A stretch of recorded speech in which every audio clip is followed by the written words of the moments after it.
In this part of the lesson, we will look at the commands for creating standard or linear shells. Let's create a sketch on the XY plane. To create shells, most closed contours are suitable, for example, a circle or a polygon.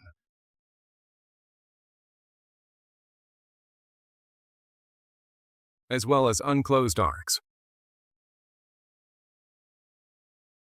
We finish the sketch and click on the Shell command. In the Operation menu, we set the parameters of the future shell, such as wall thickness, radius of rounding the edges. Let's select our polygon. It will be clearer on its example. Just turn on the Shaded with Edges display mode.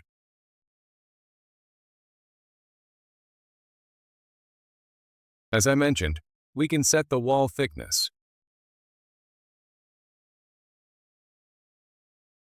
radius of rounding the edges between them.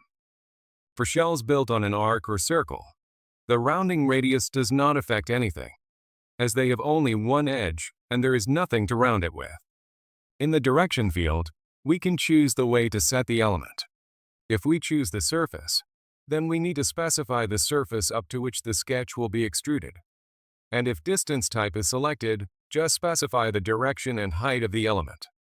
The direction of shell creation can be changed by selecting the Opposite Direction checkbox.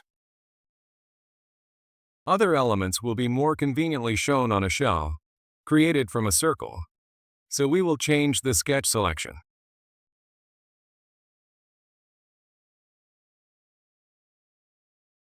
For circular arcs, a cone angle can be set.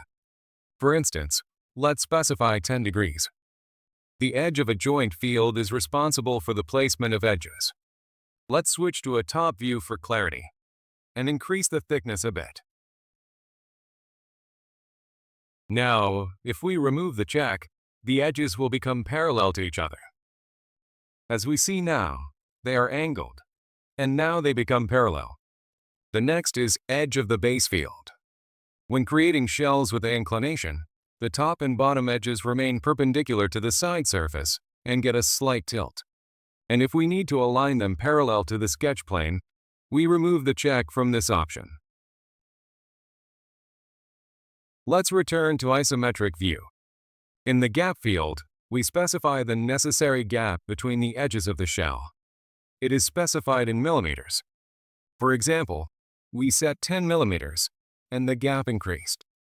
Just below, you can choose the type of gap shift. If we need the gap to be in a specific place on the shell, we can specify the location of the gap along the circumference by setting a numerical value.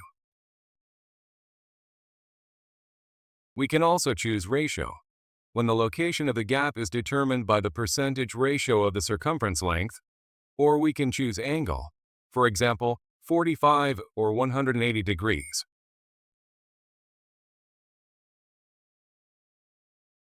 In the Segmentation tab, we can divide the shell into the desired number of segments of an polygon. To do this, we remove the cone angle, press Segmentation, and specify the number of segments of our polygon, for example 5. We can also change the way of creating segmentation, for example, by the number of segments, by segment length, by segment angle, or by the linear deviation of the segment. Let's complete the command by pressing OK. Let's also try to create a shell from an arc. For this, let's delete the Shell command and specify the planar sketch in the Save Linked Objects window. The parameters are almost the same. Only this time we select an arc as the sketch and get a shell created from an arc. Also, let's not complete the command. Press Cancel.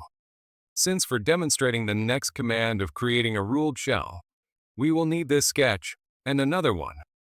First, we'll create a new working plane by offsetting from the plane. As the offset, we choose the XY plane and set the offset to 200. We have created a working plane. Now let's create a sketch on it. For example, another polygon. We define the center of the polygon, select Inscribed, and finish editing. Now we have two sketches. We go to the Ruled Shell command, select sketch number 1, choose sketch number 2, and see the result.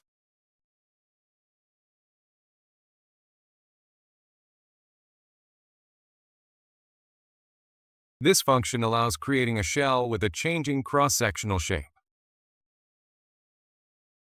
For the second sketch, we could, for example, use not a polygon, but let's say a circle.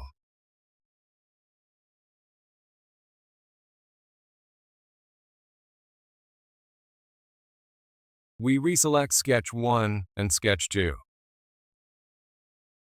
And we get a shell with a changing cross-sectional shape.